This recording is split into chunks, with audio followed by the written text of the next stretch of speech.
पद में धारी हरि ओम नमो नारायण नमस्कार नमस्कार नमस्कार शंख चक्र गदा पद में धारी हरि ओम नमो नारायण नमस्कार नमस्कार नमस्कार शंख चक्र गदा पद में धारी हरि ओम नमो नारायण नमस्कार नमस्कार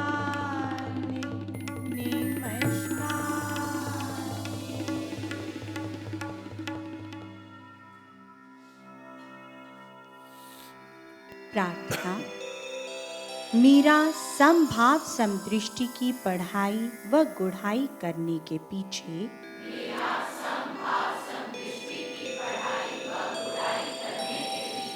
मुख्य उद्देश्य है अपने यथार्थ में बने रहने हेतु आत्मज्ञान द्वारा मन वचन कर्म से आत्म भाव अनुसार हर प्राणी के प्रति परमात्म दृष्टि व वृत्ति अपनाकर अपने आत्म बल का भरपूर प्रयोग करते हुए अब तक धारण किए हुए सूक्ष्म से सूक्ष्म दोषों का निवारण कर श्रेष्ठ विद्वान गुणवान बलवान धनवान बुद्धिमान व ज्ञानवान बन सज्जन भाव का वर्ताव कर एक अच्छे इंसान की तरह जीवन जीने के योग्य बनना। मैं जानता हूँ कि यही युक्ति ही मेरे हृदय में शांति रूपा शक्ति द्वारा मुझे सदा हर विकृति व अमंगल से रक्षित रखने का अचूक हथियार है। इस हेतु मैं अपनी इसी उद्देश्य सिद्धि के लिए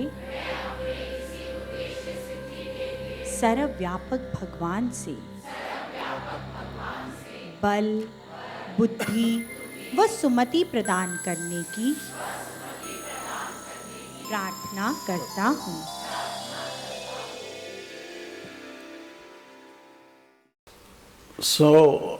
हमने जाना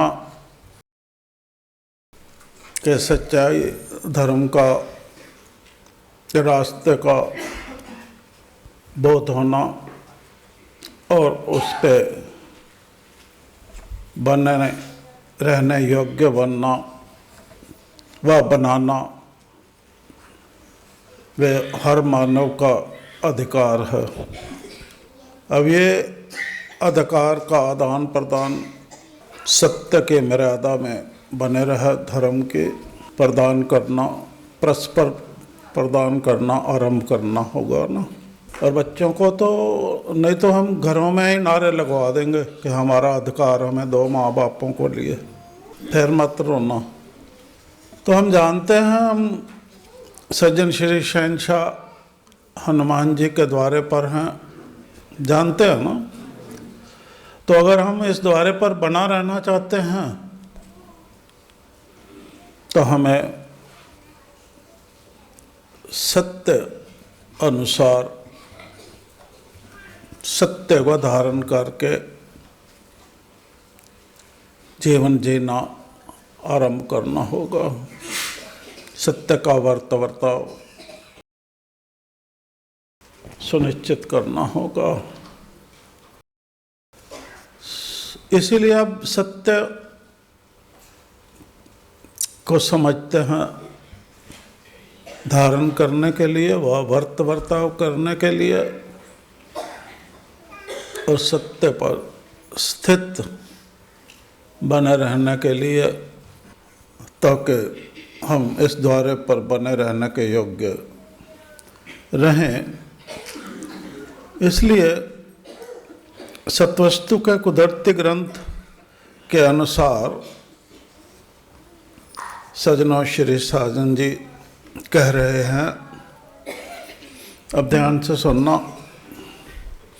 कुटिल, कामी और छली कपटी, ये आत्मनिरीक्षण करने की बात है, नहीं तो हट जाओगे। कुटिल, कामी और छली कपटी हनुमान जी शहनशाह दी सभा विच किस तरह रहेगा।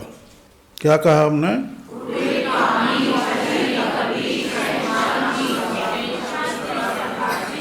चोर, ठग, मिथ्या बोलने वाला सज्जन। क्या कहा? फिर किस तरह वो सभा विच बहावेगा। ये अयोग्यता है, ये छोड़ने की बात है। तो योग्य बनने के लिए सत्य धारणा, और जैसे कहा वर्ताव में लाना और परस्पर सत्य का ही व्यापार करना। श्री साजन जी कह रहे हैं, कुटिल, कामी और छली कपटी हनुमान जी शहनशाह दी सभा विच किस तरह रहवेगा। चोर, ठग, मिथ्या बोलने वाला सज्जन फिर किस तरह वो सभा विच बहावेगा। इसलिए सज्जनों क्या करना है वो भी बता रहे हैं। युवावस्था दे असूल आप पकड़ो। क्या कहा? ते सजना नू पकड़ना सिखा दीजिए। कुसंग संकल्प दा झुरना हटा के ते संतोष धैर्य दा सिंगार सजना नू पहनना सिखा दीजिए। अब सजनों में तो बच्चे भी आ जाते हैं और परिवारजन तो आते ही हैं ना। संतोष धैर्य दा सिंगार सजना नू पहनना सिखा दीजिए। तो हम ये श्रृंगार पहनना सिखाते हैं बच्चों को। फूल पटाखे लेके दे देते हैं, कपड़े, बस श्रृंगार हो गया। हालत बिगड़े हुई है ना कल युग में। इस प्रकार संतोष धैर्य का श्रृंगार पहनने उपरांत पहले वो करना है, सच्चाई धर्म दे रस्ते ते सजना नू चढ़ना सिखा दीजिए। इसी तरतीब से चल रहे हैं ना।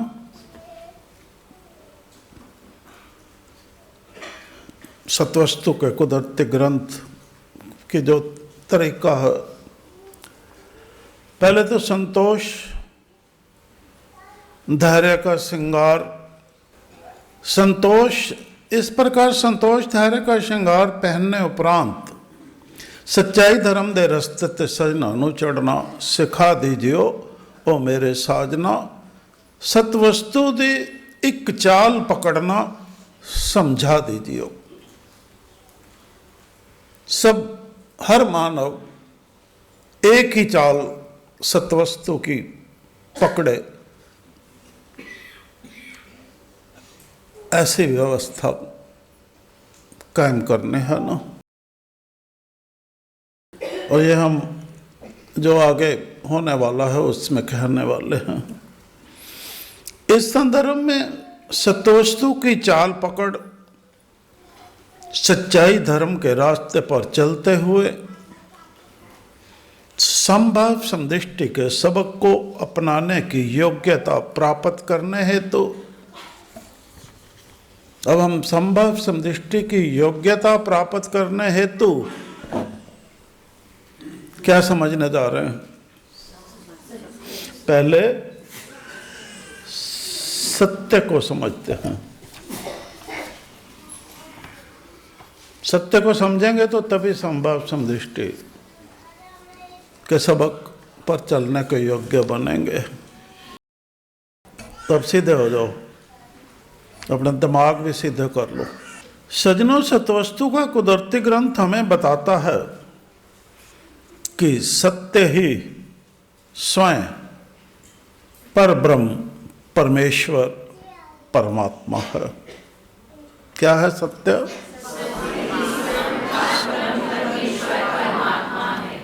हाँ, जिसका मन में सत्य है वही परमात्मा स्वरूप है, का बोध रखता है, वही परमात्मा स्वरूप का बोध रखता है। सज्जनों, सतवस्तु का कुदरती ग्रंथ हमें बताता है कि सत्य ही स्वयं पर ब्रह्म परमेश्वर परमात्मा है। अब दूसरे लफ्जों में बता रहे हैं, यानी सत्य ही ब्रह्म है। क्या है? ब्रह्म सत्य है, सत्य ब्रह्म है।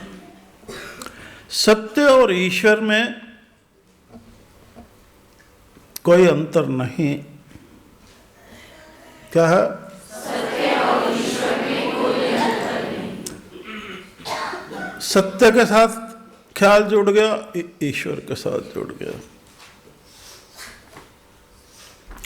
यद्यपि सत्य की उपासना करने वाले, अब ये उपासना करने की बात है, उपासना में तो फिर दुख सहने पड़ते हैं। सत्य है ना जो उपासना करते हैं, एक टांग पे खड़े हो, सत्य है कि नहीं? तो जो दुखों से घबरा जाता है और उपासना छोड़ के सत्य की झूठ बोल का रास्ता अपना लेता है, वो कमजोर इंसान होता है। यद्यपि सत्य की उपासना करने वाले इसे भिन्न भिन्न नामों से पुकारते हैं ईश्वर को, तथापि पुकारते रहे वो भिन्न भिन्न नामों से, तथापि सत्य एक ही है। पुकारते रहे, तथापि सत्य, हाँ, हमने नहीं भटकना कि वो क्या कर रहा है, वो क्या कर रहा है, वो उनका काम है। दूसरा नहीं, वरना वो भिन्न भेद शुरू हो जाएगा। जान लो सत्य विद्या और जो पदार्थ विद्या से जाने जाते हैं, बड़े ध्यान से समझने की बात है इसको। जान लो सत्य विद्या और जो पदार्थ विद्या से जाने जाते हैं, उन सब का आदि मूल, क्या कहा हमने? जान लो सत्य विद्या और जो पदार्थ विद्या से जाने जाते हैं, उन सब का आदि मूल जो है परमेश्वर ही है। परमेश्वर को जान लिया, सब जान लिया। तो कितनी मुख्तसर बात है, कोई लंबा कहानी नहीं है, मुख्तसर बात है।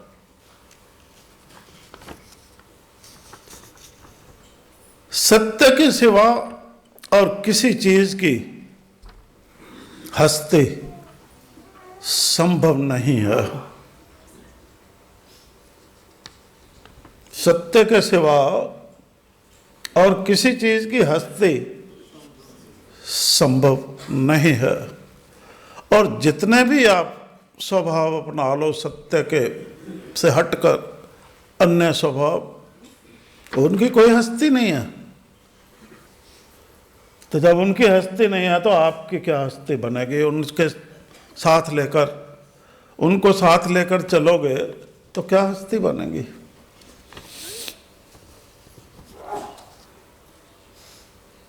सत्य के सिवा और किसी चीज की हस्ती संभव नहीं है, संभव ही नहीं है।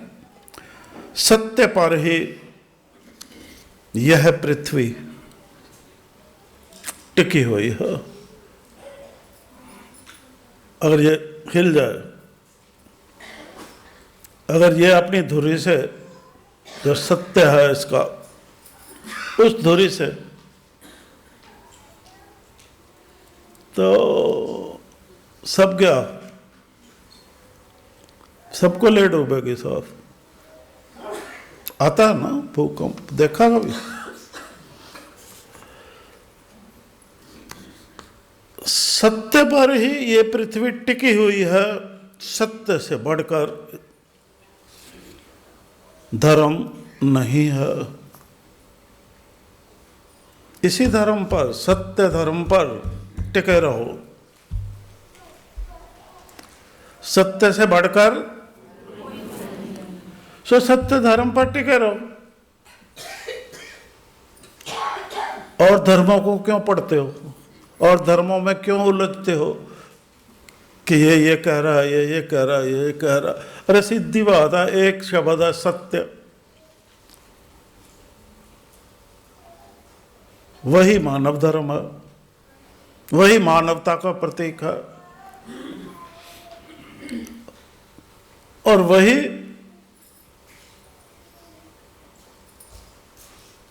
मानव की चेतन शक्ति है। तो एक सत्य पे टिके रहना, ये अनेक जो सब आडंबर है, छुटकारा हो जाता है। ये बच्चों को देने की आवश्यकता है। जब आप निर्भय हो जाओगे ना, मौत से भी नहीं डरोगे, तो ये हम करने वाले हैं। जब साथ खड़े होने के काबिल हो जाओगे,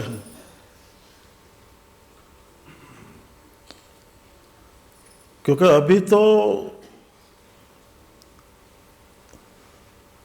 थोड़ा लगता है ना, क्योंकि भुजा होकर भी कई दफा कहते हैं भुजाएं हैं, वक्त आने पे जवाब दे जाते हैं, छोड़ जाते हैं, कमजोर पड़ जाते हैं, और कमजोर करने की कोशिश करते हैं। अपनी भुजा ही कमजोर करने की कोशिश करती है। तब भी मजबूत रहना होता है कि भुजा अपने आप में कुछ नहीं है, सत्य ही इसकी ताकत है। अगर इसमें सत्य प्रवाहित है,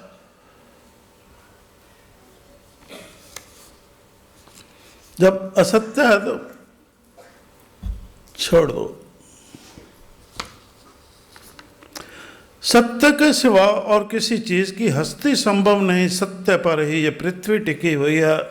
सत्य से बढ़कर धर्म नहीं। सत्य खान से निकले हुए सोने की भांति शुद्ध और खरा है। इसीलिए शरीर रूपी घर को सचखंड बनाने का विधान है। पढ़ा? सचखंड बनाओ। इसीलिए शरीर को सचखंड बनाने का विधान है।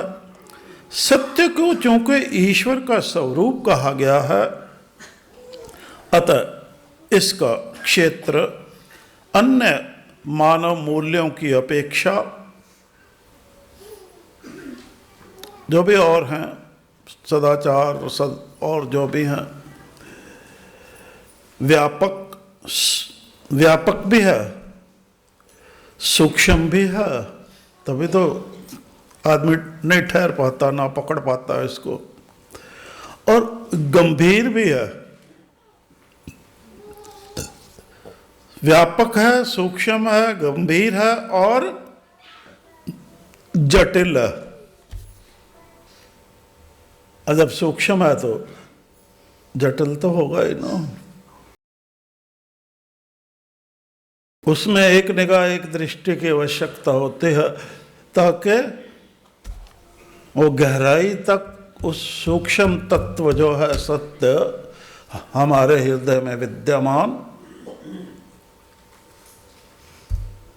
उसकी परख कर सके। निगाह होती है, दृष्टि और निगाह में फर्क होता है ना। एक निगाह, एक दृष्टि, एकाग्रता जिसको कहते हैं। एकाग्रता से किसी चीज को लेना, कहीं भी हो जाए।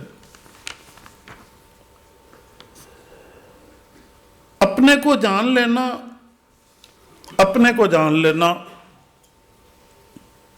सबसे आसान काम। अपने को जान लेना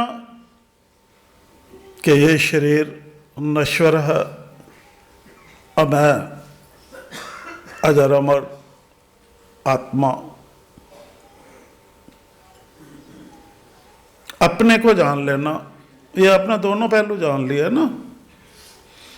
इसीलिए कहते हैं अपने को जान लेना सत्य को पहचानना है। अगर आपने अपने को जान लिया तो आपने सत्य को पहचान लिया, आपकी पहचान बन गई। अब आप नहीं भूल सकते, पहचान बन गई तो भूल सकते हो?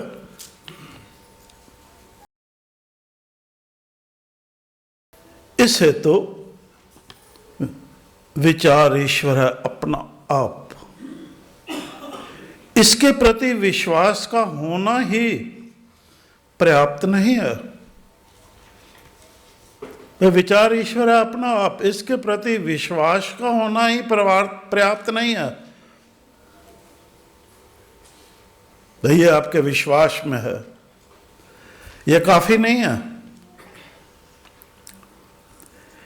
अपितु विश्वास की अटलता भी अनिवार्य है। विश्वास है ठीक है, पर वो विश्वास अगर डोल जाता है किसी भी कारण से, बेकार है। विश्वास की अटलता होनी भी अनिवार्य है। कुछ भी हो, कोई कुछ भी ज्ञान दे, कुछ भी कहे, हम अटल हैं इस विश्वास पे। हमारा चलन वैसा ही रहेगा। अगर ये बचपन में सिखा दो तो कितना मजबूत हो जाएं बच्चे आज के और ताकतवर हो जाएं, हिला के रख दें सबको। अरे थोड़े से तो बना दो ऐसे। विश्वास की अटलता भी अनिवार्य है, इसीलिए तो कहा जाता है कि सत्य ही अविचार ईश्वर है अपना आप, सत्य है। इसीलिए कहा जाता है कि सत्य ही परम बल है, सबसे बड़ा बल। अविचार ईश्वर है अपना आप के भाव से हम विचरते हैं तो हम सबसे परम बलवान होकर विचर रहे हैं जगत में। कोई डर नहीं है हमें किसी को। समझाई बात? यहां स्पष्ट कर दें कि सत्य का सर्वश्रेष्ठ, कोई घर आए तो अभिनंदन करते हो ना? करते हो कि नहीं, दुरकार देते हो? यहां स्पष्ट कर दें कि सत्य का भी अभिनंदन करो। यहां स्पष्ट कर दें कि सत्य का सर्वश्रेष्ठ अभिनंदन यह है, बताएं क्या अभिनंदन है? बताएं। अविचार ईश्वर है अपना आप, ये सत्य है, इसका अभिनंदन करो। कैसे करोगे? अरे यही तो बाल्यावस्था में हो तो ये गुर से खाने चाहिए। सत्य का सर्वश्रेष्ठ अभिनंदन ये है कि हम उसको आचरण में ले आए। क्या है सर्वश्रेष्ठ अभिनंदन? किसको?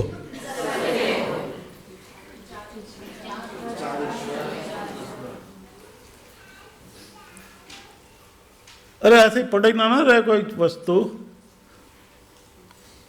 प्रयोग शुरू कर दे, इस्तेमाल। अब घर में कोई चीज आती है तो ऐसे रख देते हो। अब ये सत्य घर में ही है पर लुप्त है, उजागर हो रहा है इस क्रिया द्वारा। तो इसका सर्वश्रेष्ठ अभिनंदन ये है कि हम जो उजागर हो रहा है उसको आचरण में ले आए। अब कान खोल के सुना, क्या कहा हमने? इस हेतु आवश्यक है कि हम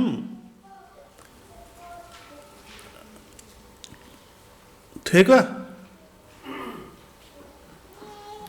सत्य ही बोलें, वह सत्य को ही अपने आचार व्यवहार द्वारा प्रदर्शित करें।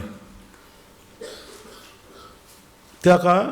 सत्य ही बोलें और सत्य को ही अपने आचार व्यवहार द्वारा प्रदर्शित करें। तभी तो सत्वस्तु के कुदरती ग्रंथ में कहा गया है, एहो दृढ़ विश्वास है, एहो तो इतिहास है। इतिहास भी यही कह रहा है, सतयुग में यही होता था इतिहास। एहो तो यादाश्त है जो रखनी जरूरी है, उस शहंशाह दाते दी एहो तो करामात है। सत सत बोलना सीखो सजनों, सत सत करो परवान। सत्य है गुरु, सत्य नाम, सत्य ध्यान लाना सीखो सजनों। सत सत बड़ा है महान। सत सत वर्त वर्ताव करना सीखो, ये सर्वश्रेष्ठ अभिनंदन है जो ग्रंथ बता रहा है हमें। सत सत वर्त वर्ताव करना सीखो सजनों, सत सत करो परवान। पहले परवान करोगे तो चलेगा ना काम। सत सत बोलना सीखो सजनों। अब वहीं आ गए, सत आप पढ़ो तो सजना नु पढ़ाओ। इसे शब्द नाल हिवे विश्राम। खुद भी विश्राम में रहोगे, परिवार में भी विश्राम रहेगा। खुद पढ़ो सत्य और पढ़ाओ परिवारजनों को, समाज वालों को, और विश्राम में आ जाओ।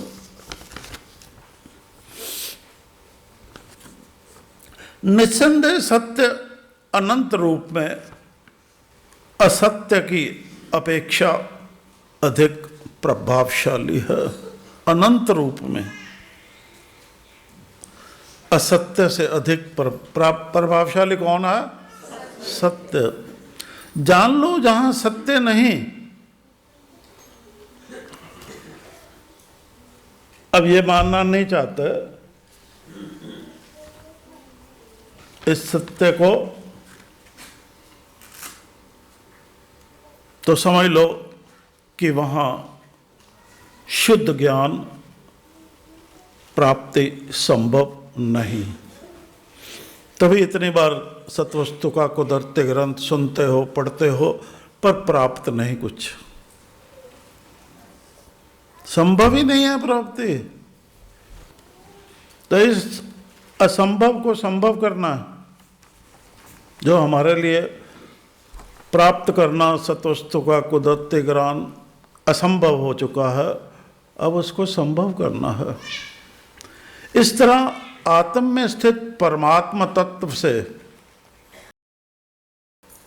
संभव नहीं। अतः मूल मंत्र शब्द को गुरु मानो ताकि वो संभव हो जाए, और अंतर्मुखी हो, अपना ख्याल ध्यान वाल व ध्यान प्रकाश वाल कर लो। इस तरह आत्म में स्थित परमात्म तत्व से विशुद्ध, किससे करना प्राप्त? परमात्म तत्व से विशुद्ध आत्मज्ञान प्राप्ति करो, और फिर उसी सत्य के पालन में ही शांति मानो। अब पालन क्या होता है? आचरण में उतार दो तो शांति मानो। जान लो कि यदि हमारे जीवन में सच्चाई है तो उसका असर अपने आप लोगों पर पड़ेगा, क्योंकि सत्य की हमेशा विजय होती है। तो विजयी होना चाहते हैं? तो आओ अब सत्य शब्द को विस्तार से समझते हैं। संस्कृत भाषा में विशेषण के रूप में सत्य शब्द का अर्थ है सच, यथार्थ, ठीक, वास्तविक, असल, यथातथ्य, ईमानदार, विश्वस्त, पुण्य आत्मा, खरा, सच्चा आदि।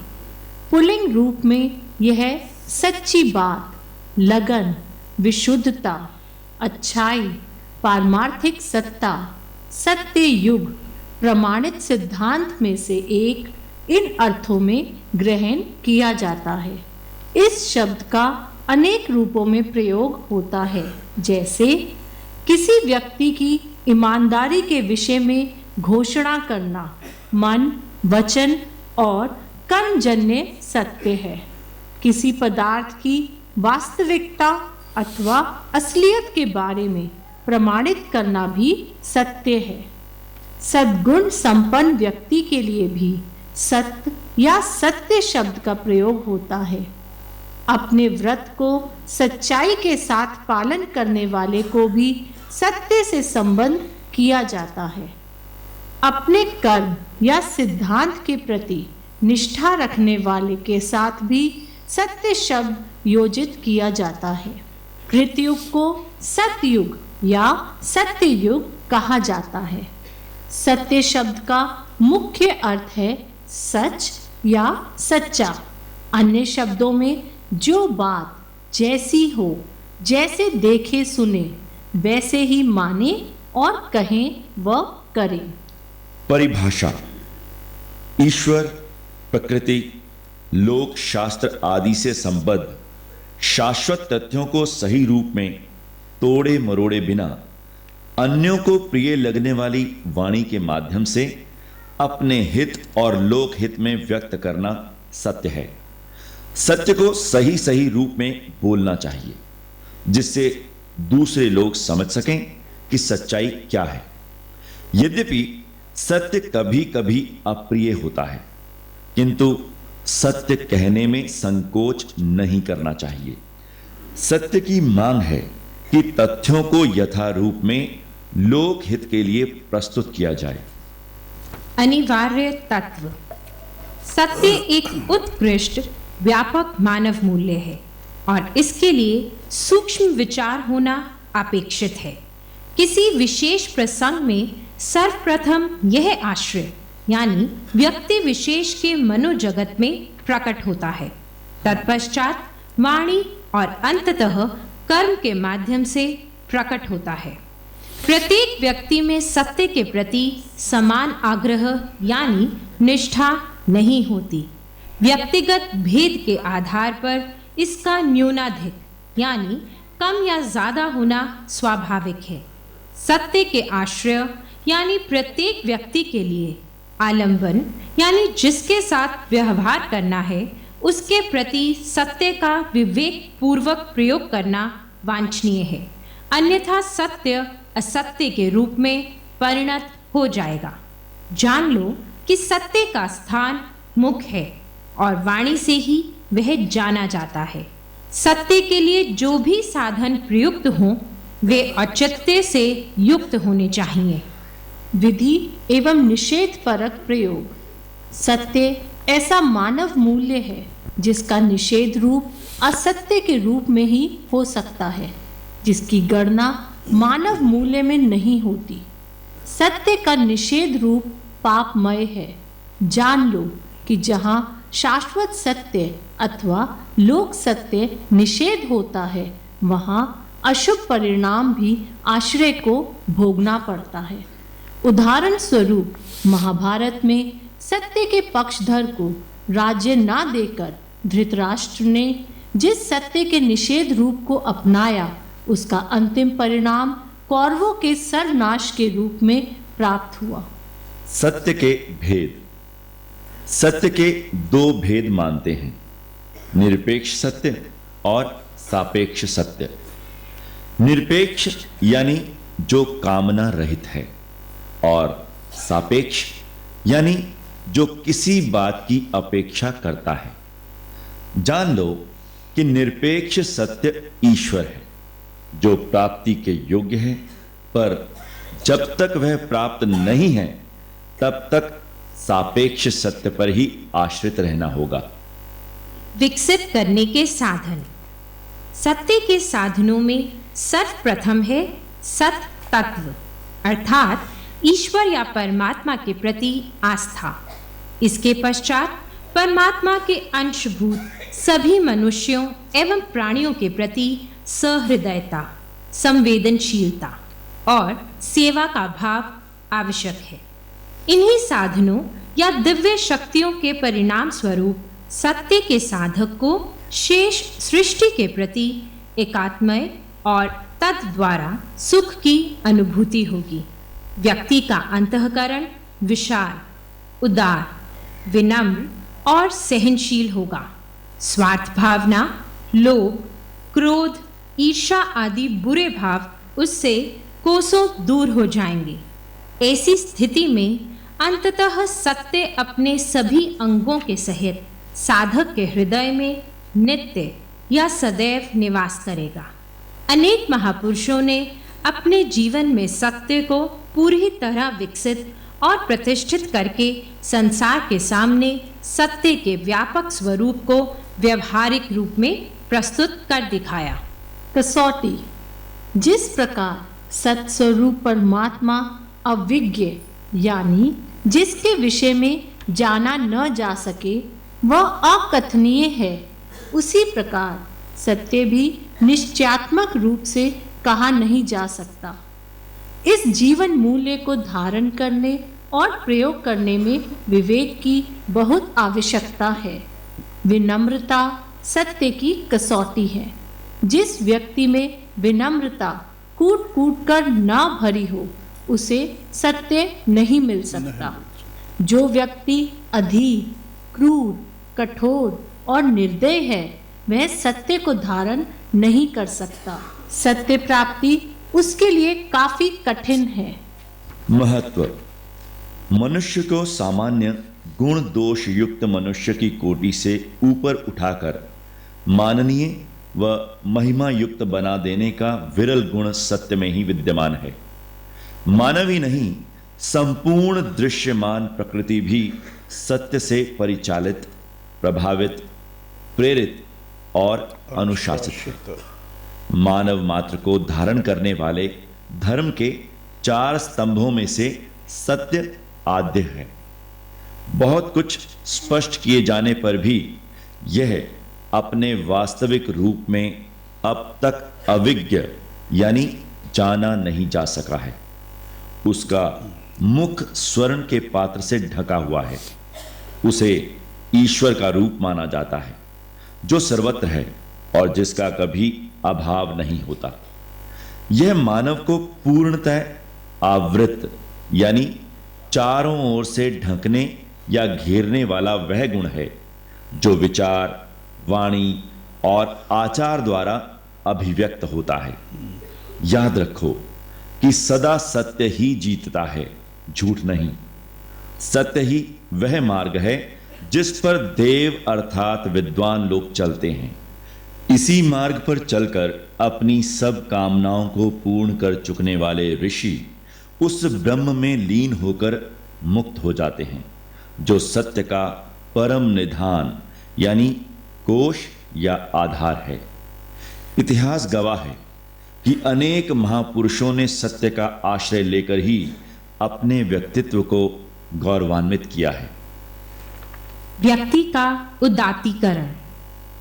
सत्य एक उत्कृष्ट विभूति यानी दिव्य शक्ति है, जिसके आश्रय से व्यक्ति पशु से मानव, मानव से महामानव और महामानव से भगवान सदृश बन सकता है।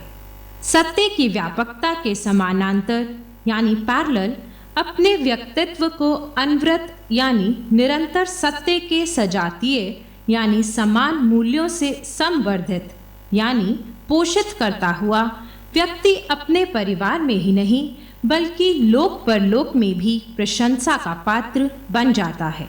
सत्य रूप परमात्मा से उसकी निकटता बढ़ती जाती है और उसकी अभीप्सा यानी इच्छाओं का पर्यवसान यानी समाप्ति अंततः निःश्रेयस यानी मुक्ति या मोक्ष में होती है, जो अत्यंत दुर्लभ स्थिति है। ये हमने जाना। अब हम समझते हैं कि आप सतर्क हो के नहीं। अब हम पूछते हैं कि सत्य इस शरीर रूपी घर में सर्वप्रथम उजागर कहाँ होता है?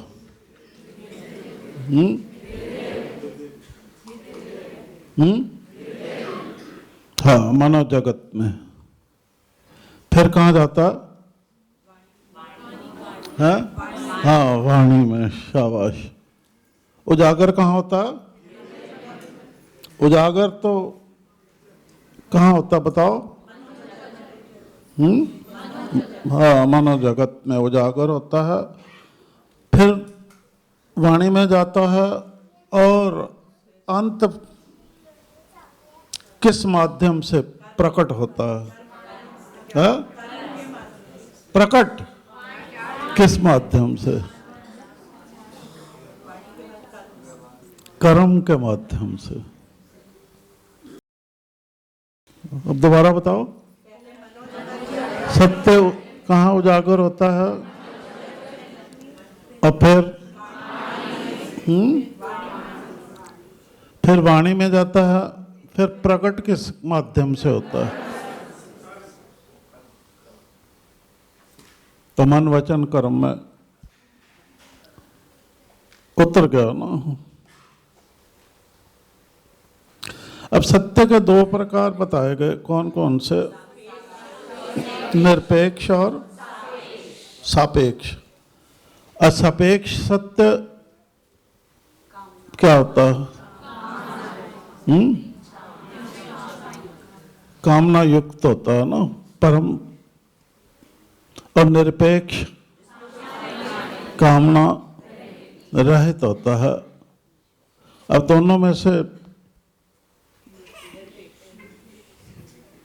जो सापेक्ष होता है वो उसका रूप स्वतंत्र होता है या आश्रित होता है किसी पे? तो हमें आश्रित सत्य सुनिष्काम रास्ता इसीलिए कहा गया। ठीक है। निरपेक्ष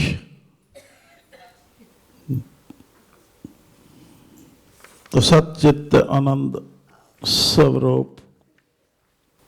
अब सज्जनों, ये तो हम सब जानते ही हैं कि मनुष्य एक सामाजिक प्राणी है। पढ़ते हो ना? समाज में जन्म लेने के बाद से ही वह लगातार कुछ न कुछ उससे लेता ही रहता। कभी पुत्र के रूप में, कभी पिता के रूप में, कभी प्रजा के रूप में, कभी राजा के रूप में। उसके समाज के प्रति ऋणों की कोई गणना नहीं की जा सकती। समाज और व्यक्ति का पारस्परिक आदान प्रदान भी केवल जीवन नहीं कहा जा सकता। ये जीवन सिर्फ इतना ही लेकर चलना, जीवन जीना, इसी में सीमित ये जीवन नहीं कहा जा सकता। आपको पुत्र पैदा हो गया, वाह जी वाह, अब पता नहीं वो क्या लेके साथ पैदा हुआ है, जीवन लेके पैदा हुआ है कि मृत्यु लेके पैदा हुआ है। संसार की सभी उन्नत सभ्यताओं और संस्कृतियों में मानव के नैतिक मूल्यों को विशेष स्थान दिया गया है, क्योंकि जीवन केवल भौतिक आदान प्रदान नहीं है, वो भौतिक आदान प्रदान है।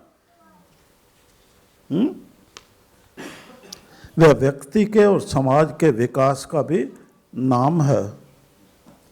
व्यक्ति के व्यक्तित्व के विकास की दृष्टि से सत्यनिष्ठा जैसे महान एवं विशाल जीवन मूल्य की उपयोगिता समझनी होगी, उसके बराबर कुछ नहीं है। भौतिक शरीर की नग्नता को ढांकने के लिए क्या करते हो? भौतिक शरीर की नग्नता चल पड़ते हो? क्यों? ये सारे चलते ही हैं, जीव जंतु नहीं चलते, वो क्यों नहीं ढांकते?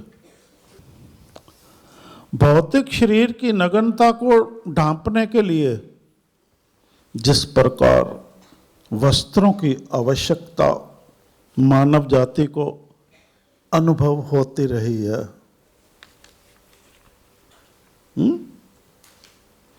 उसी प्रकार से आत्मिक और चारित्रिक विकास के लिए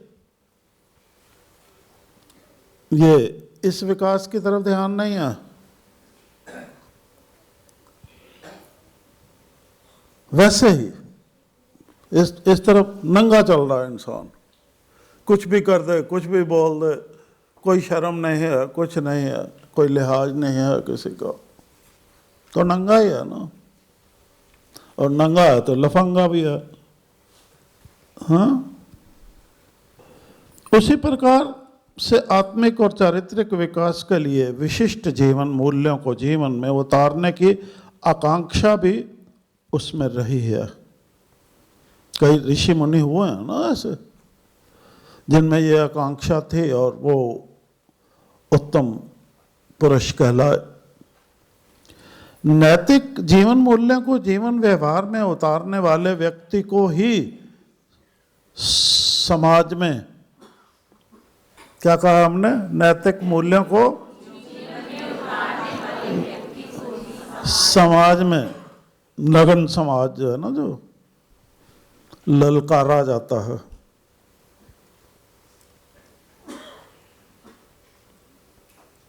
ये ललकार का कभी सामना किया? सामना करते हैं ना इस ललकार का भी। अब नैतिक मूल्यों पे बनो और देखो कैसे ललकारते हैं सारे, और जो डर गया वो मर गया वहीं। और इस ललकार के जवाब में, अब उसकी ललकार का जवाब में वे अपने मन वचन कर्म द्वारा उन मानवीय मूल्यों को अपनाने की महत्ता का आदर्शतम रूप प्रस्तुत कर, वो ललकार के जवाब में भी प्रस्तुत कर देता है मानवीय मूल्यों का। अन्य सामाजिक प्राणियों को भी इस सच्चाई धर्म की राह पर निष्कामता व निर्भयता से चलने के लिए प्रेरित करता है। ललकार से घबरा नहीं जाता। इसीलिए तो सत्यनिष्ठा जैसे जीवन मूल्यों की वर्तमान समय में अत्यधिक आवश्यकता अनुभव की जाने लगी है। भौतिकता की अंधी दौड़ में अधिकाधिक प्राप्त करने और संचित करने के फेर में इकट्ठा करी जा रहे हैं ना। तो अभी हम गए थे ना एक घर में 2-3 दिन पहले, वो बताया भी इतना बड़ा घर, वो हम देख के हैरान हो गए, इतना फर्नीचर पड़ा, वो पड़ा। अरे मैं क्या यहाँ कोई है भी सही क्या नहीं, जो फर्नीचर की दुकान से भी बढ़ के। अब पर जो इंसान मिले वो परेशान मिले, वहां पर दुखी मिले, तो वो क्या फायदा है उसका? सारा फायदा है। हम स्पेशल गए थे तो एक शिक्षा मिलती है इन चीजों से, शिक्षा ग्रहण करनी होती है कि इनका बेकार है, ये क्या है, सारा बेकार पड़ा है, सब कुछ बेकार ही पड़ा है ना वहां पर। फिर साफ सफाई और झंझट डाल लिया गले में। तो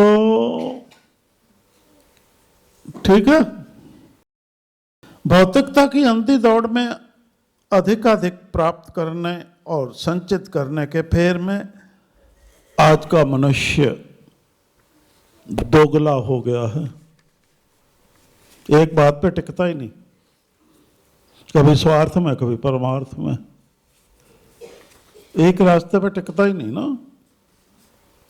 जहां कुछ मिले वहीं भाग पड़ता। स्वार्थ सिद्धि के लिए असत्य भाषण, धोखा, ढोंग, व्यर्थ की बातें करना आदि सामान्य सी बात है, किंतु समाज में ऐसे व्यक्तियों को अनादर की दृष्टि से देखा जाता है, उनका आदर नहीं होता, चाहे डर के कहें अरे तू बहुत अच्छा, वेली उपमा करते रहते हैं उनकी। अब किसी को कह दो अरे बड़े अच्छे कपड़े, वाह, खुश हो जाता, तेरा बहुत सुंदर है, क्या आंखें हैं, वो बड़ा खुश हो जाता। किंतु समाज में ऐसे व्यक्तियों को अनादर की दृष्टि से देखा जाता है, कभी सोचा है क्यों? सोचा कभी कि खुशी हो जाते हो बस कि अगर मेरी कोई प्रशंसा करता है मैं खुश हो जाता हूं और उसके प्रति लगाव हो जाता है, तो कभी सोचा है क्यों ऐसे लोगों को अनादर से क्यों देखा जाता है? सोचा? तो ये उनको अनुभव नहीं होता कि ये मेरा आदर नहीं हो रहा। इसीलिए क्यों का जवाब दे रहे हैं, इसीलिए क्योंकि ये उसे पतन के गर्त में ले जाने के दोषी कारक होते हैं, जो उसको ऐसे करके असुंदर को सुंदर, बदचलन को कहते हैं ना। इसीलिए क्योंकि ये उसे पतन की गर्त में ले जाने के दोषी कारक होते हैं और उसको उत्साहित करते हैं, पड़ा रहे इसमें और गिर जाओ। और गिरने वाला बड़ा खुश होता, चौड़ा हो गए। अब क्या करें, इन बातों में समय तो लगता है ना, ये हम अपने समझने के लिए करते रहते हैं। जबकि सत्यनिष्ठा से भरपूर व्यक्ति अपने प्राणों की बाजी लगाकर भी अपने ध्येय के प्रति सच्ची लगन, निष्ठा, विश्वास आदि के सामने किसी प्रकार का कोई समझौता नहीं करता। याद रखो, मनुष्य की सत्यनिष्ठा समाज को विकसित करती है, अदरवाइज नहीं समाज विकसित हो सकता। जितना भी जोर लगा लें, कुछ भी बना लें, समाज विकसित नहीं हो सकता। चीजों का विकास हो सकता है पर समाज का विकास नहीं हो सकता। यदि अधिकांश मनुष्य सत्यनिष्ठा को अपने आचरण में ढाल लें तो समाज के विकास की गति बहुत बढ़ जाएगी। ये करना चाहिए।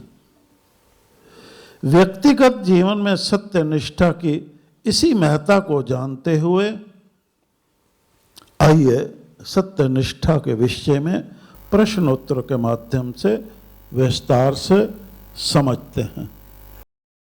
कहते हैं सत्यनिष्ठ ही धार्मिक यानी ईश्वरीय सत्ता में अटूट श्रद्धा व विश्वास रखने वाले माने जाते हैं। सत्यनिष्ठा से क्या तात्पर्य है? मोटे तौर पर सत्यनिष्ठा शब्द का तात्पर्य है सत्य में निष्ठा, सत्य के प्रति निष्ठा अथवा सत्य में विश्वास। यहाँ निष्ठा शब्द के अर्थ को स्पष्ट करते हुए बता दें कि सत्यनिष्ठा में इस शब्द का प्रयोग सत्य के प्रति व्यक्ति की दृढ़ता, एकाग्रता, तत्परता, अनुराग, श्रद्धा व विश्वास को दर्शाता है। हम सब सुनते आए हैं कि सत्य के ग्रहण करने और असत्य को छोड़ने के लिए सदा तत्पर रहना चाहिए। याद रखो, यह तत्परता तभी दिखलाई देगी जब व्यक्ति में सत्यनिष्ठा की भावना होगी। हम कह सकते हैं कि सत्यनिष्ठा मानव हृदय की वह विशिष्ट मनोदशा अथवा भाव विशेष है जिसमें वांछित सत्य के साक्षात्कार से प्राप्त अपनी मानसिक दृढ़ता के बल पर वह विकट से विकट परिस्थिति में भी विचलित नहीं होता और अपने विचारों की सत्यता को स्थापित करने के लिए प्राणों की बाजी तक लगा देता है। सत्यनिष्ठा का अनिवार्य तत्व क्या है? सत्यनिष्ठा का अनिवार्य तत्व है निष्ठा की प्रबलता। जितनी ही निष्ठा प्रगाढ़ यानी गहरी एवं प्रबल होगी, सत्य का महत्व भी उतनी ही गंभीरता से समझ में आएगा। सत्यनिष्ठा को एक नैतिक मूल्य के साथ साथ आध्यात्मिक मूल्य क्यों माना जाता है? निष्ठा का भाव हमारी आवश्यकता से अधिक हमारी आत्मा से जुड़ा है। संसार की जो भी वस्तु हमें आकर्षित करती है, उसकी हमें आवश्यकता हो या ना हो, हमारा झुकाव मानसिक रूप से उधर हो ही जाता है। आगे चलकर यही लगाव जब गहरा होने लगता है, तब समर्पण में परिवर्तित हो जाता है। वस्तु जितनी हमसे दूर होती है, उसके प्रति हमारी निष्ठा और भी बढ़ती जाती है। यह बात प्रेम के संबंध में भी भली प्रकार समझी जा सकती है, किंतु जिसे सत्य से ही प्रेम हो, जिसकी निष्ठा प्रेम में ही हो, वह उससे एक पल भी दूर नहीं रह सकता। सत्य के विपरीत कुछ भी सुनना, देखना या करना उसके निकट आत्मा के हनन अथवा मृत्यु जैसा ही कष्टकर होता है। इस प्रकार इस मूल्य के संरक्षण हेतु पहले तो सत्य के प्रति आकर्षण आवश्यक है और फिर उस सत्य ज्ञान के पश्चात उसकी रक्षा के लिए कुछ भी कर गुजरने वाली मानसिक आत्मिक निष्ठा की आवश्यकता है। सत्यनिष्ठा का विधि एवं निषेध परक प्रयोग स्पष्ट कीजिए। सत्य के प्रति निष्ठावान व्यक्ति के लिए सत्य के प्रति दृढ़ प्रतिज्ञ होना अनिवार्य है। इसके साथ साथ उसके लिए अविचल सत्य का मन, वचन और कर्म से अनुपालन करना भी जरूरी है। सत्य और न्याय जुड़वा बंधु हैं। जहाँ सत्य होगा वहाँ न्याय भी होगा। न्याय उचित पक्षों, प्रसंगों का पक्षधर सत्यनिष्ठ ही हो सकता है। ये सारे गुण सत्यनिष्ठा के विधायक यानी निर्माता हैं। ये गुण अस्थिर हुए कि सत्य व न्याय भी खंडित हो जाएंगे। अतः सत्य के प्रति अस्थिरता सत्यनिष्ठा का निषेधक तत्व है। पुनः न्यायप्रियता का अभाव या अन्यायशीलता, पक्षपात आदि सत्यनिष्ठा के विरोधी भाव हैं। इनसे सत्यनिष्ठा डगमगा जाती है। अतः जान लो कि सदाचार, सत्य व न्याय इन दोनों का सहकारी है तथा दुराचार इनका शत्रु। सत्यनिष्ठा के कितने भेद एवं स्तर हैं? सत्य ही कहा गया है। सत्यशीलता मन की विभूति यानी दिव्य शक्ति है। पहले मन में सत्य निष्ठा जागृत होती है, फिर वचन में सत्य मुखर होता है, तत्पश्चात कर्म में उस सत्य की अभिव्यक्ति होती है। अतः सत्यनिष्ठा के 3 भेद हैं, मानसी, वाचा एवं कर्मणा। सर्वोपरि है इन तीनों में तालमेल। यदि मन में सत्यनिष्ठा हो तो वचन और कर्म भी तद्वत होंगे। यदि केवल वचन में सत्यनिष्ठा का दिखावा भर है और मन और कर्म में नहीं है, तो यह सत्य नहीं, सत्यनिष्ठा नहीं, उसका ढोंग है।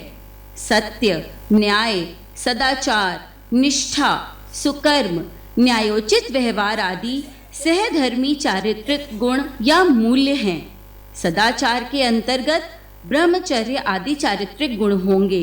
सत्यवादिता होगी, सद्व्यवहार होगा, न्यायप्रियता होगी। ये सब सत्यनिष्ठा के ही विभिन्न प्रकार हैं। सत्यनिष्ठा को विकसित करने का साधन क्या है? सत्यनिष्ठा को अपने आचरण का एक अभिन्न अंग बनाने के लिए मनुष्य को कुछ साधना करनी होती है। यह साधना है सत्य के साक्षात्कार की दिशा में निरंतर प्रयत्न करते जाना, और इस साधना में उसके सहायक साधन हैं उसका चरित्र बल, उसकी आंतरिक पवित्रता, निश्चलता, सरलता, कटु सत्य को स्वीकार करने की उदारता, लगन, ईमानदारी आदि।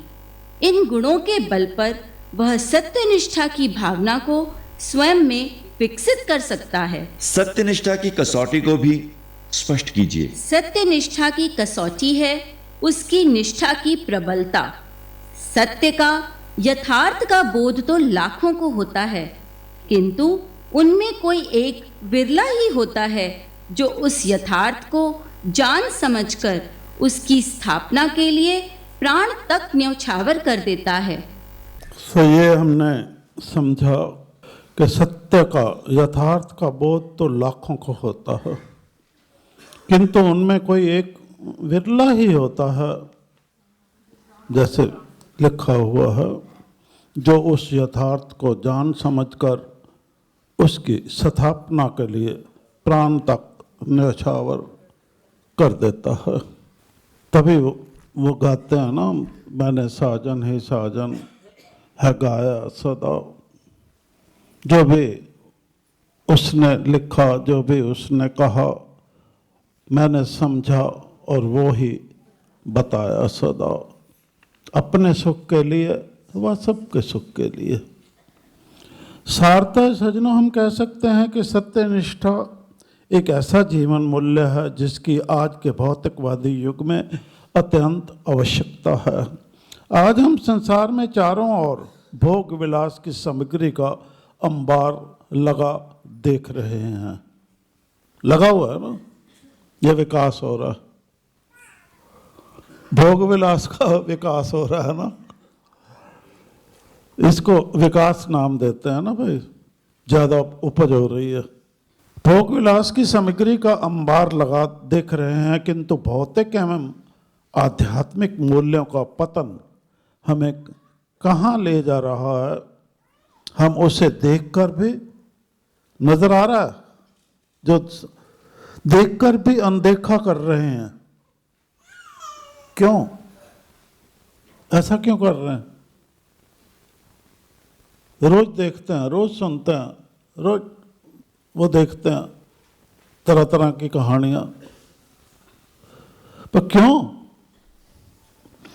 क्या कारण है कि आधुनिक मनुष्य नैतिक मूल्यों की ओर से भाग रहा है? और से भाग रहा है, उस तरफ नहीं भाग रहा, दूसरी तरफ भाग रहा है, नैतिक मूल्यों से। वह नैतिक मूल्यों को यदि संरक्षण देना भी चाहता है तो अपनी शर्तों पर, यही होता है ना। पर क्यों? फिर सवाल उठता, क्यों? नैतिक मूल्यों को आचरण में ढालना जिस लगन, साधना और निष्ठा की मांग करता है, नैतिक चलन को आचरण में ढालना जिस लगन, साधना और निष्ठा की मांग करता है, वह भागम भाग के इस विश्व में किसी के पास नहीं। भागम भाग में, इस विश्व में ना तो किसी के पास लगन है नैतिक मूल्यों में के आचरण में ढलने की, ना वो साधना करता है, ना निष्ठा है। भाग रहा है, भाग रहा, भाग रहा है। तो सत्य निष्ठा की पहली सीढ़ी है सत्य के प्रति जिज्ञासा। सत्य को आलंबन यानी आश्रय के रूप में कोई ग्रहण तभी करेगा जब इससे उसे कोई लाभ मिल रहा हो। किंतु सत्य निष्ठा से भौतिक लाभ की कामना क्या नितांत व्यर्थ है? बताओ। सत्य निष्ठा से भौतिक लाभ की कामना क्या नितांत व्यर्थ है? ताकि हम कंफ्यूज ना हो जाए ना। नहीं, अपना भौतिक जीवन जीने के लिए जो आवश्यक साधन है वो जुटाने हैं, तो जंगल में नहीं भाग जाना। नहीं, सत्य के प्रति निष्ठा से भी कार्य अथवा उद्देश्य की सफलता निश्चित की जा सकती है, किंतु इसके लिए आवश्यकता है यह स्वीकारने की कि सत्य के प्रति निष्ठा हमारे लिए जगत के कार्य व्यापार में बाधक नहीं। सत्य के प्रति निष्ठा बाधक नहीं है जगत का जो व्यापार है उसमें, अपितु सहायक है। और अच्छा कर सकते हो, सहायक है ना। एक दूसरे पे विश्वास, वो उसके मार लेता पैसे, वो उसके माल ले लेता, पैसे नहीं देता, वो अमीर भी गरीब हो जाता है, रोता रहता, कमाई खा जाता ना दूसरा। तो ये सहायक है, उसके अंदर वो भाव फिर नहीं उत्पन्न होता ना। सत्य को जानने की जिज्ञासा जितनी प्रबल होगी, व्यक्ति सत्य का अन्वेषण यानी खोज भी उतना ही शीघ्र आरंभ करेगा। इसे ही हम दूसरी सीढ़ी मान सकते हैं। पहली क्या है? दूसरी क्या है? खोज। सत्य के अन्वेषण की दिशा में उसका मन तब तक प्रवृत्त रहेगा जब तक वह अपनी वांछित जिज्ञासा, जो पहली सीढ़ी है, वांछित जिज्ञासा शांत नहीं कर लेता। सत्य के अन्वेषण में उसकी निरंतर प्रवृत्ति बने रहना सत्य पर, वो तीसरी सीढ़ी है, जिसका अंतिम परिणाम उसे वांछित सत्य के साक्षात्कार से आनंदित करता है। बस तीसरी सीढ़ी पे मजबूती से डट गया तो क्या होगा? आनंद हो गया, उसको मन आनंदित हो गया, साक्षात्कार हो गया ना सत्य का, तो आनंद मन में हो गया। सत्य के साक्षात्कार के उपरांत उसकी निष्ठा उसमें और भी बढ़ जाती है। सत्य के प्रति उसकी निरंतर अटूट निष्ठा के कारण ही ये सब संभव होता है। हमें अधिक अतीत में जाने की आवश्यकता नहीं है। हमारा ही देश में आधुनिक युग में अनेक सत्यनिष्ठ महापुरुष हुए हैं ना, जिन्होंने जीवन में अपने अपने क्षेत्र में अपने लक्ष्य के प्रति सत्यनिष्ठा के कारण इतिहास में अपना नाम अमर किया है। सत्यनिष्ठा का परिणाम, अब सत्यनिष्ठा का परिणाम ये चौथा सोपान है। अब 3 सीढ़ियां चढ़ गए, चौथा सोपान है, जहां व्यक्ति इसी लोक में, अब समाप्त हो गया ना काम, जहां उस सोपान पे पहुंचते ही जहां व्यक्ति इसी लोक में अपार आनंद प्राप्त कर लेता है अथवा अपने उद्देश्य के लिए जो भी जीवन का है प्राणों की बाजी लगाकर अपनी सत्य निष्ठा से अमरत्व प्राप्त करता है। काम हो गया ना, जीवन का सोपान आखिरी यात्रा का। इस प्रकार सज्जनों स्पष्ट है कि सत्य निष्ठा चरित्र का ऐसा गुण है जो मानव मात्र के व्यक्तित्व का विकास कर उसका उद्धार करने में सहायक होता है। वह 5 वर्ष का बालक ही क्यों ना हो, किसी महान उद्देश्य के मानसिक साक्षात्कार के उपरांत जब उसके प्रति उसकी अटूट निष्ठा स्थापित हो जाती है, अब ये करना, ये माँ बाप को करना होता है, वो निष्ठा स्थापित करनी होती है, तब व्यक्तित्व का उद्धार भी हो जाता है। बालक मिसाल है इसमें, बालक ध्रुव को देखो, प्रहलाद को देखो, है ना।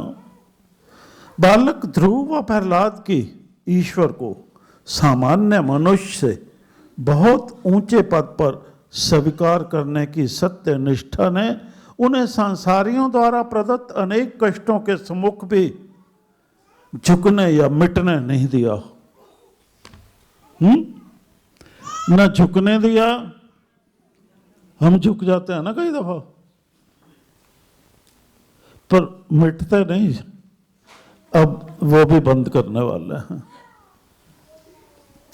झुकने व मिटने नहीं दिया। इस उदाहरण से स्पष्ट होता है कि देह के प्रति सत्यनिष्ठा व्यक्ति के चरित्र को महान बना उसे श्रेष्ठ व्यक्तियों की श्रेणी में लाकर अमर बना देती है। इसके विपरीत जिसकी सत्यनिष्ठा कमजोर होती है, ऐसे व्यक्ति समाज को पतन के गर्त में ले जाते हैं। तो अब तो कमी ही नहीं है इनकी। इस संदर्भ में सज्जनों, ये तो सर्वविदित ही है कि सत्यनिष्ठा की प्रतिष्ठा के उत्कर्ष पर होने के कारण ही प्रथम सार्थक अर्थपूर्ण युग को सतयुग अथवा सत्य युग के नाम से जाना जाता है। ये था सत्यनिष्ठा की प्रतिष्ठा के उत्कर्ष पर होने के कारण उसको सतयुग जाना जाता है। जबकि इसके विपरीत विभिन्न युगों में सत्यनिष्ठा की इस प्रतिष्ठा के क्रमशः कम होते होते त्रेता में कम हो गई, द्वापर में, कलयुग में नाम मात्र के रूप में रह जाने के कारण ही कलयुग में सर्वत्र झूठ का बोलबाला होता है। बोलते हैं ना।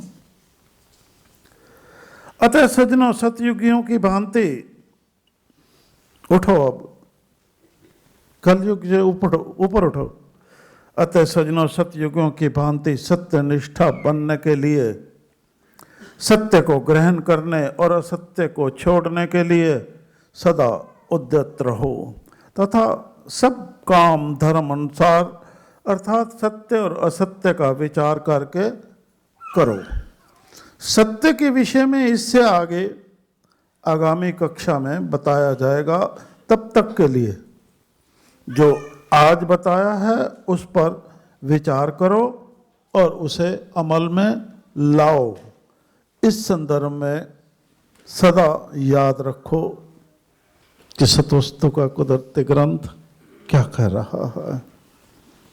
बोलो, ओम तत् सत ब्रह्म स्वरूप मेरा, ओ जी ओम हरे, ओम ओम हरे, ओ जी तत् सत,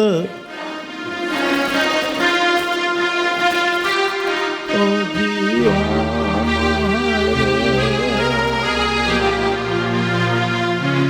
ओ जी तत् सत ब्रह्म स्वरूप मेरा, ओ जी ओम हरे, ओम हरे।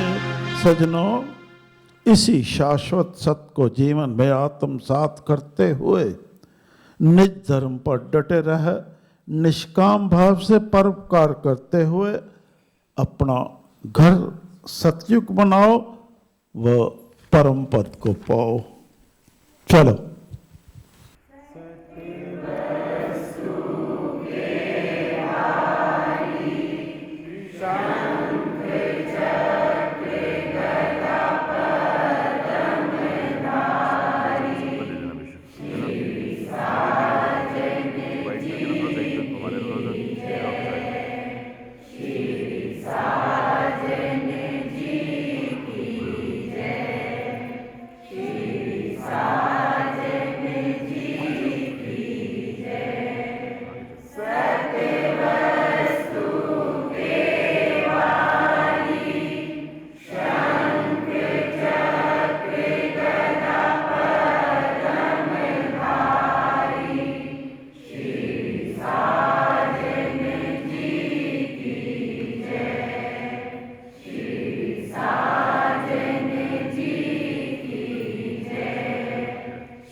समभाव संदृष्टि की युक्ति द्वारा सज्जन भाव अमन में लाने के लिए इस शांति शक्ति के प्रतीक के आगे शीश अर्पण करो जी, शीश अर्पण करो जी, शीश अर्पण करो जी।